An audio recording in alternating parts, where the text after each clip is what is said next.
Welcome. I am Barbara M Britton.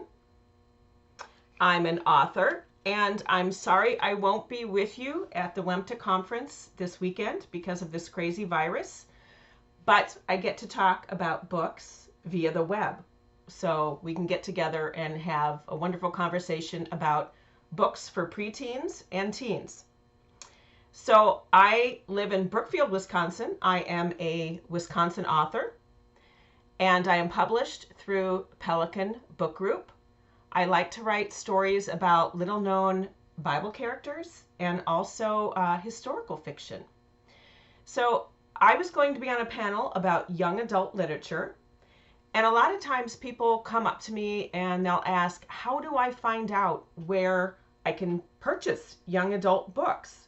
So I'm going to talk about where you can find young adult books for the general market and also where you can find young adult books for the Christian fiction market. So I am a member of the Society of Children's Book Writers and Illustrators, and they have a Wisconsin chapter.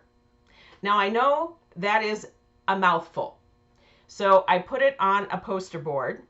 I'm not very technical, so I like to draw, but you can go to Facebook to, let's see, which way do I go? SCBWI Wisconsin, or on Twitter at SCBWI Wisconsin. And what's nice about the Society of Children's Book Writers and Illustrators is that every quarter they put out a newsletter. And they will say what books are coming out for picture books, middle grade books, and young adult books from Wisconsin authors. You can see some of my books are right here in the corner of the spring flyer. So every quarter you can find out what Wisconsin authors are putting out for children to young adults. So that is one resource that you can go and find out what books are available that you might be teaching on, or maybe you have an interest in a particular subject. Now, people ask me too, well, Barb, how do I find Christian young adult books? And that's a little bit harder because the Christian fiction market's a lot smaller than the mainstream market. But my publisher, Pelican Book Group, does have a line for young adult, and it's called Watershed.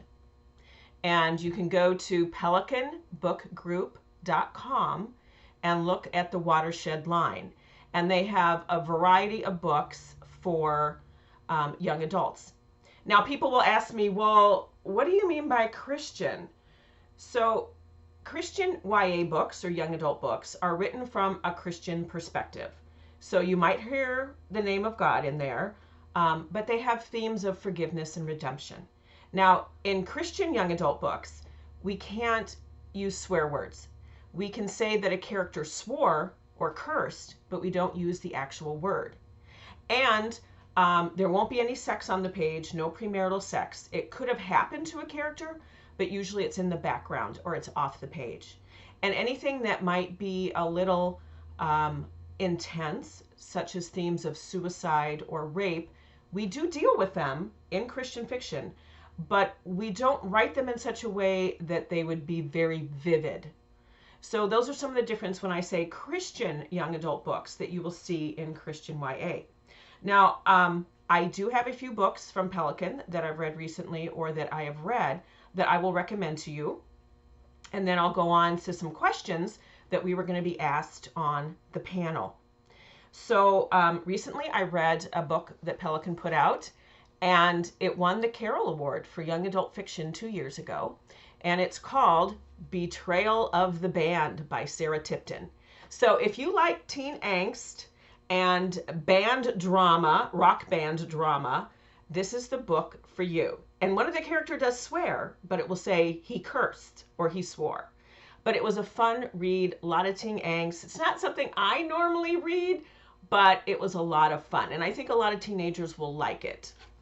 Also, there is a book that Pelican put out a few years ago. And I know that we're looking for diversity and own voices in books today. I don't have my copy of it, so I'm going to put up another piece of paper that I wrote on.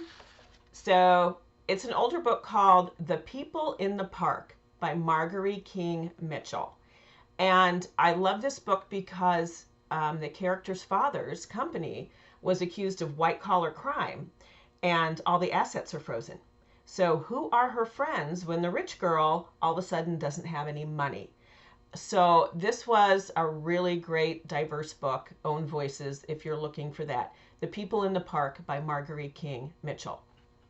And one thing I will recommend too that came out from my publisher, we talk about trying to stop sex trafficking and human trafficking, and a lot of that is aimed at teenagers getting caught in this horrible predicament. And so this book came out. It's called Suburban Dangers by Megan Whitson Lee. Now, it might be a little heavy for preteens, but certainly older teenagers could read this and get an idea of how their next door neighbor might get sucked into sex trafficking. It's not something that happens far away. It can be happening next door. And so this is written from a teen's perspective that gets caught up in trafficking, and also a parent's perspective. And why it is heavy, heavy material, I do recommend it for people to understand what is going on around them. So when I read this book, it really opened my eyes when I went to the mall to keep my eyes open that there might be some girls or even boys that get caught up into this that are around me that I might notice need help. So I really would recommend this book to keep your eyes open for people that are victims of sex trafficking and understanding what is going on with that. So also I have books I'd recommend by an SCBWI author. Sandy Burrell has a series it goes actually to middle grade, so junior high. She has Odin's Promise, Mari's Hope. Can you see this? Whoop, Mari's Hope. And then there's Bjorn's Gift. It's a trilogy by Sandy Burrell. It's set in World War II, and it's Norway and how the Norwegians fought off German oppression. And the characters are preteens and teenagers. And so it opened my eyes into what was going on in Norway with German occupation and trying to protect the Jewish people. So those are a few books from my publisher, from other books that have really stayed with me and been memorable. And you might say, well, Barb, but what do you write? And I like to write about little known Bible characters, and most of them are women that we don't hear a lot about. So I had a book come out about 2.5 years ago, Jerusalem Rising. We all know, or most of us do, that Nehemiah built the wall around Jerusalem, but in Nehemiah chapter 3, it mentions that Shallum and his daughters helped build part of the wall. And that's kind of shocking because girls usually weren't construction workers in the Bible. So this follows the daughters of Shallum as they helped Nehemiah rebuild Jerusalem's wall. And bad guys do show up. That's in the Bible. But it is how these girls helped rebuild the city of Jerusalem.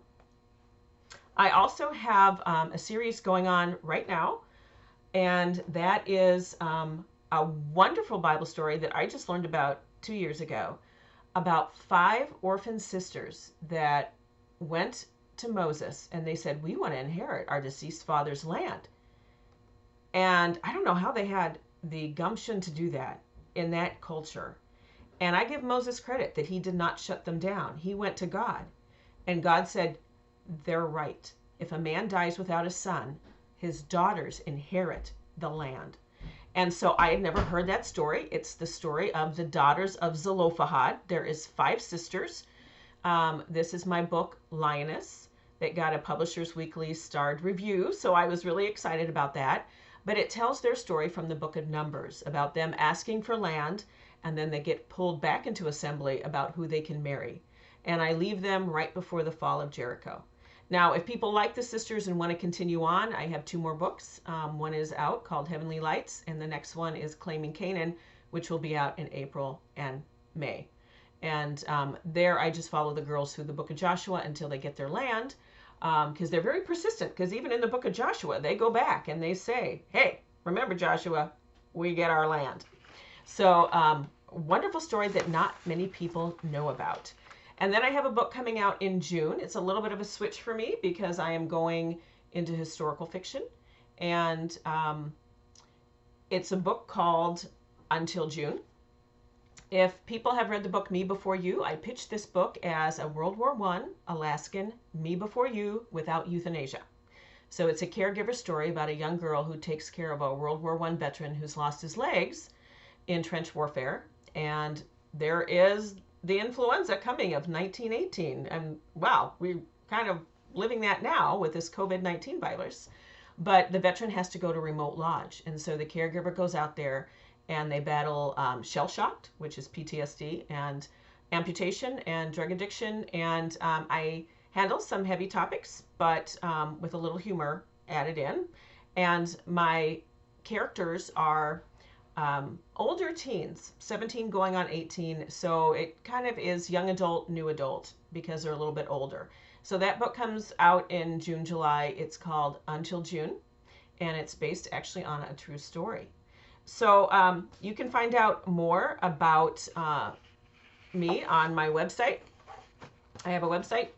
I don't know if you can see this, BarbaraMBritton.com, and I am on Twitter, Barbara M Britton, and I also have a Facebook page on Barbara M Britton. So if you know my name, you know where to find me. But we were asked about some questions that we would go over in our panel. What writing advice do you think we should be sharing with our students? I started writing when I was in my 40s. I finished a book that I was thinking about a story. I knew nothing about how to craft a book. I knew nothing about the publishing business. It took me 8 years to get my first book published. But what I would tell your students is if you love to write and you want to be an author, write your stories. Learn about how to write a story. There's so much on the web nowadays on Twitter and social media about how to write a book, how to craft a great character, how to put conflict in your book. And so there's so much out there for kids today to learn. And I would tell them, write those stories. Because if you want to be an author and you put the work in, you will be successful, right? If it's your passion, write it. I knew nothing when I finished my first book. It took me a while to learn how to be an author, how to write a book, and how to go about the publishing business. But I did it. Put the work in, and you can be an author too. Another thing is, have you joined the world of social media? Well, I just gave you a few of my social media contacts, but yes, as an author, you have to be out on the web. Now, a lot of writers are introverts. They really don't like to be out there, but we have to be. It's just the name of the marketing and promotion game today. So I have a website. I'm active on Twitter and Facebook. I just started Instagram, so I'm not really sure how that works, but I'm getting there. You know, I write a lot for blogs on my books, the behind the scenes, devotionals, that type of thing. And so, yes, I'm out in the World Wide Web. I'm on Goodreads, and Goodreads has a function where you can ask the author questions. And so I've had a few people ask me, like, what is your favorite book or movie? Well, I love Willy Wonka and the Chocolate Factory with Gene Wilder. So, yeah, that's one of my favorite books and movies. And someone asked me that. And so there's just a lot out there about writing and books. I'm always happy to answer questions about books. I love books. And so on my website, there's a contact form that you can contact me or sign up for my newsletter. Or you can email me at barbaramBritton8@gmail.com. I think that's the email that I gave Wemta. And so if you want bookmarks for my books, you can email me. I'm happy to send you bookmarks or discussion sheets about my books. And I'm happy to answer any questions or give recommendations on books that I've read. In Christian fiction for young adults, there are many, many genres out there. There is steampunk, there is fantasy, there is historical, and certainly with SCBWI, Society of Children's Book Writers and Illustrators. There are authors writing picture books, middle grade and young adult books for every genre of writing out there. So I thank you for joining me today, coming from Wisconsin, the great state of Wisconsin, with talking about Wisconsin authors and great authors. So thank you, WEMTA. I wish I was there this year. Maybe next year I'll be able to see you in person. So thank you and happy reading. I know Amazon right now is restricting the shipping of print books, but ebooks and audiobooks are out there for people to listen to and read from home. So all my books usually are in audio and ebook, and if you're in the Kindle Unlimited program, they're in there too. So thank you so much. Happy reading. Stay safe and healthy. Bye-bye.